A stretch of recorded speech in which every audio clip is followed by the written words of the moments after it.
நல்லவனாக இருக்கணும், மற்றவங்களுக்கும் நான் நல்லவனாக இருக்கணும். மற்றவங்களுக்கு மட்டும் நல்லவனாக இருந்தேன், எனக்கு நான் கெட்டவனாக இருந்தாலும் நான் என்ன அழிச்சிக்கிறதுல பாவத்தை செஞ்சேன்னு அர்த்தம். சில பேர் நல்லா குடிப்பாங்க, ஆனால் பல பேருக்கு உதவிகள் செய்வாங்க.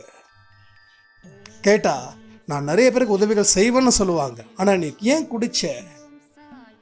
உன்னோட உடம்பை ஏன் பார்த்துக்கல? உன் மனசை ஏன் பார்த்துக்கல? சுவர் இருந்தால் தான் சித்திரம் வரைய முடியும். சுவரே இல்லைன்னா சித்திரம் எப்படி வரைவேன்?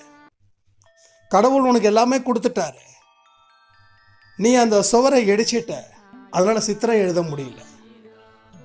அப்போ சுவரை இடிக்காமல் இருக்கணும்னா அந்த சுவரை கண்டிப்பாக நாம் ஏதாவது சின்ன சின்ன பிரச்சனைகள் வந்தாலும் அதை சரி பண்ணியிருக்கணும். சுவருன்றதான் உடம்பு.